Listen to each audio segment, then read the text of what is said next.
উল্লেখ্য, দিন তিনেক আগেই কলকাতার মেছুয়া বাজারে ঋতুরাজ হোটেলে আগুন লাগার ঘটনায় 14 জনের মৃত্যু হয়। তাদের বেশিরভাগই দম বন্ধ হয়ে মারা যান। এই ঘটনায় এখনো পর্যন্ত 3 জনকে গ্রেফতার করেছে পুলিশ। সেই আবহে আবার অগ্নিকাণ্ডের ঘটনা ঘটল কলকাতার আর এক প্রান্তে। শুক্রবার সল্টলেকে সেক্টর 5-এর একটি রাসায়নিক কারখানায় আগুন লাগে। বাইরে থেকে বিস্ফোরণের শব্দও পাওয়া যায়। প্রায় ঘন্টা তিনেকের চেষ্টায় আগুন নিয়ন্ত্রণে আনেন দমকল কর্মীরা। শুক্রবার সন্ধ্যায় আবারও নিউ টাউনের সেন্ট্রাল মলের সংলগ্ন এলাকায় অগ্নিকাণ্ডের ঘটনা ঘটে। বারবার কলকাতায় অগ্নিকাণ্ডের ঘটনা নিয়ে কংগ্রেস নেতা অধীর রঞ্জন চৌধুরী বলেন, এখন ক্ষোভ প্রকাশ করে কি লাভ? কলকাতায় তিনি থাকেন, কলকাতায় তার দলের নেতারা থাকেন, কলকাতার মেয়র তার দলের। তিনি কি জানেন না কলকাতার হোটেলগুলো কি করে চলছে? কলকাতার সমস্ত গোটা কলকাতার একটা বিরাট অংশ যৌতুকগৃহ, সবাই জানে। এর আগেও আমরা দেখেছি যৌতুকগৃহে পরিণত হয়েছে শুধু প্রমোটারদের দাপটে। প্রমোটারদের দাপটে। আর পশ্চিমবঙ্গে একটা সংস্কৃতি চালু হয়েছে, পয়সা ফেকো তামাশা দেখো। হোটেলওয়ালা কোনো নিয়ম মানেনি, দিদি বলছে নিয়ম মানেনি কেন তা তো বলছেন না। নিয়ম মানছে না কেন তা দেখার দায়িত্ব তা তো বলছেন না। আপনার তো প্রথম উচিত ছিল কলকাতার মেয়রকে চেয়ার থেকে নামিয়ে দিয়ে বলা, তোমার অপদার্থতার জন্য আগুন লাগলো, মানুষ মরল, তুমি আর পদে থাকার যোগ্য নয়। বলতে তো পারছেন না। কেন বলতে পারছেন না?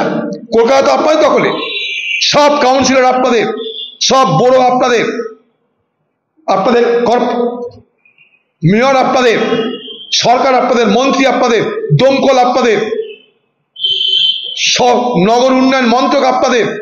সকলের চোখের সামনে একটা হোটেলওয়ালা মনে করলো আর বেনিয়ম করে অনিয়ম করে যা খুশি তা করতে পারে, এটাকে আমরা মেনে নেব? দুর্নীতির বিনিময়ে অনিয়ম করার সুযোগ দেওয়া হয়েছে, অন্যায় করার সুযোগ দেওয়া হয়েছে, বলি হচ্ছে সাধারণ মানুষ। তাই প্রথমে উচিত ঘাড় ধাক্কা দিয়ে ওখানে যারা ক্ষমতা তাকে বার করার আগে আপনি সেটা করবেন না। আপনি টুপি মারতে এসছেন আরেকটা কলকাতায় সেই সমস্ত মেচুয়া বাজার আক্রান্ত পরিবারের কাছে, এবার কিছু টাকা দিবেন। আপনার তো একটাই কাজ, মানুষ মরে টাকা পাবে, জীবন্ত অবস্থায় টাকা পাওয়া যাবে না এখানটায়। এখানে আপনাকে মরতে হবে, মরে আপনি পুরস্কৃত হবেন, জীবিত অবস্থা আপনি পুরস্কৃত হবেন না। এই পারমিশন গুলো কে দিয়েছিল? হোটেল দেখভালের দায়িত্ব কার? হোটেল নিয়ম মানছে কিনা কার দেখার দায়িত্ব বলুন? তার জন্য সরকার আছে, তার জন্য বেতন আছে, অফিসার আছে, মেয়র আছে, কাউন্সিলর আছে। কেন আজ তারা কোথায়? মুখ্যমন্ত্রী এখন আবার মানুষকে এসে সান্ত্বনা দিচ্ছেন।